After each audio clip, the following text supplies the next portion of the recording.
So let's do a couple more examples and then eventually graph one. So let's look at the first one here.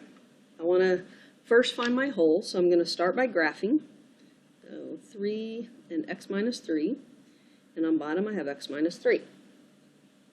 So what I notice on this one is the x minus 3's are going to cancel. So I'm going to have a hole at 3 something. I can determine what the something is by going back up and putting a 3 in for x. Well, there's nowhere to put that in, so it doesn't even matter.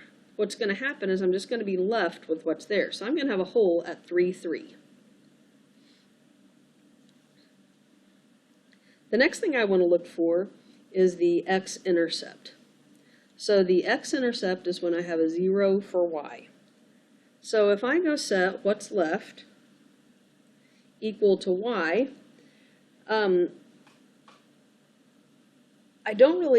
there's no way that y can equal 0. So this one has no X-intercept. To find the Y-intercept, I'm going to set 0 equal, or x equal to 0. So I can put 0 in for x, and I'm still going to just be left with 3. So at 0, 3, I'm going to have a Y-intercept. The horizontal asymptote is found by looking at the degree of the polynomial. This is degree 1, this is degree 1.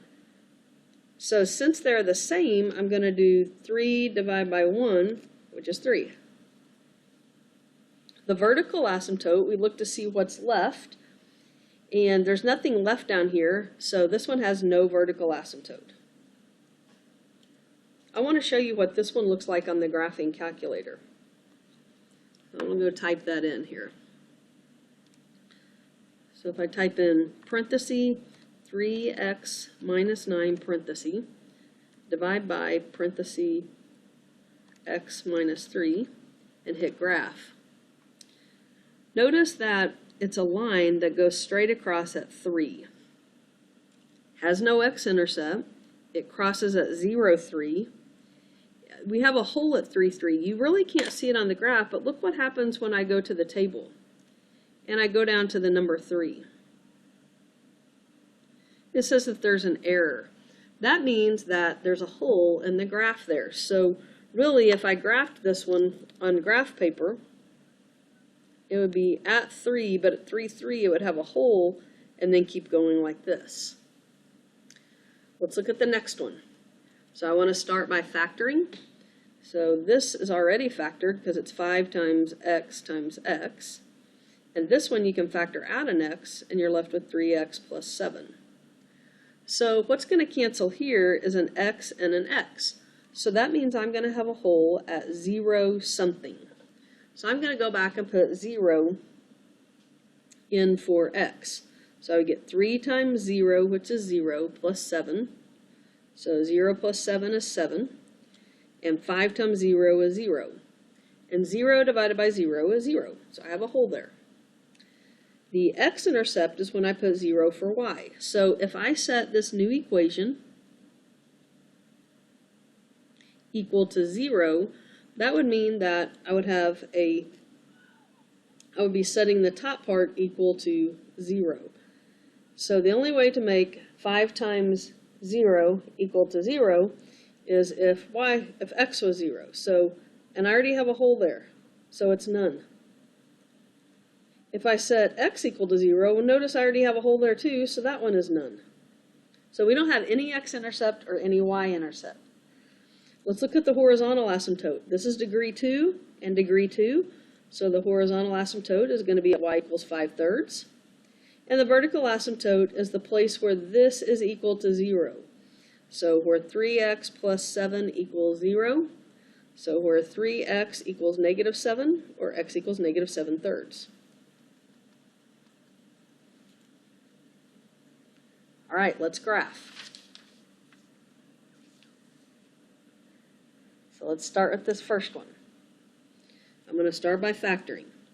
This factors to negative 5 times x plus 3. The bottom part factors to x plus 3, x minus 1.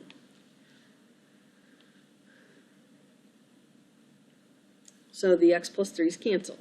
So I must have a hole at -3 something. So I'm going to go back and put -3 in for x. So -5 over -3 minus 1.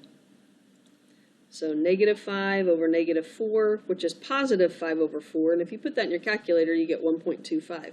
So I know at -3, 1.25, I'm going to have a hole right there. So it looks like that. Let me see if I can enlarge that a little bit.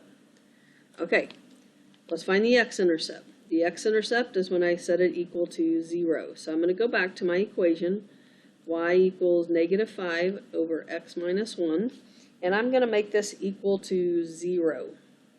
Well, there's no way, if the numerator is -5, there's no way to make it equal to 0. So this one has none.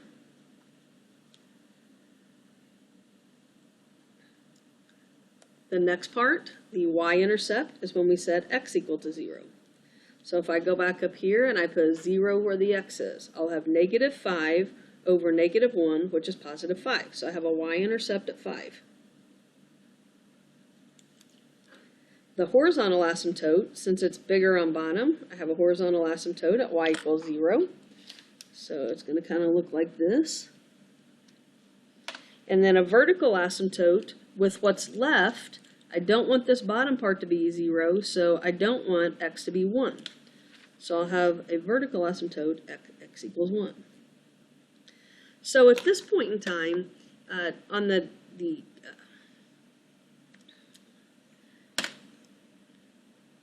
on Delta Math, it will actually, after you fit all of this in, it will draw in the picture for you. So I'm not so concerned with you making the table yourself. So you're welcome to use the graphing calculator, but it's actually going to fill it in nicely for you.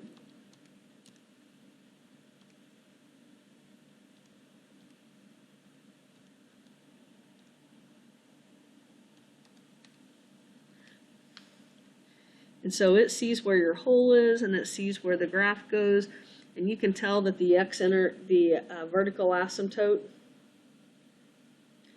looks like that. So it would actually kind of go like something like this. Notice your calculator doesn't have the hole there, but we know there's a hole there, and then it kind of looks something like this. But again, once you set into place on Delta Math where your asymptotes are, and your holes and your intercepts, it will draw in the graph for you. Okay, let's do this last one. I think I'll find all my features first, and then I'll go put them on the graph. So I'm going to factor out a -3x, and I'm left with x minus 3. On the bottom, this factors to 2x, 7, 1, and I think they're both minus. Yep. So on this one, nothing factors. Excuse me. Nothing that I've factored is going to cancel out, I don't believe. Let's see here. Oh, this is wrong. I think this should be a -1 right here. So these cancel. So I have a hole at 1 something. Now I'm going to go back and put 1 in here. So -3 times 1 is -3. 2 times 1 is 2, minus 7 is -5. So I get 3/5. The x-intercept is where I set the y equal to 0. So what would make this top part 0 is if x was 0. Well, if the x-intercept's at 0, 0, the y-intercept is 2. The horizontal asymptote, these are the same, so it's going to be at y equals -3/2. And the vertical asymptote is going to be where this bottom part equals 0, so that would be where 2x minus 7 equals 0, so 2x equals 7, so x equals 7/2. So let's put all this stuff on our graph. I'm going to have an x-intercept of 0, 0, and a y-intercept of 0, 0. I'm going to have a point there. At 1 3/5, there's going to be a hole. I'm going to have a horizontal asymptote at -3/2, which is -1.5. and a vertical asymptote at x equals 3.5. That looks something like this. So my guess is, without putting it in the graphing calculator, it's going to go something kind of like this. And then I don't know over here, something probably like that. Let's put that in and just take a look. So y equals parenthesis negative 3x squared plus 3x divided by parenthesis 2x squared minus 9x plus 7. Hit graph. And we were right, that kind of graphed up something like this. And then on the other side, it went something like that. And again, Delta Math will draw that in for you.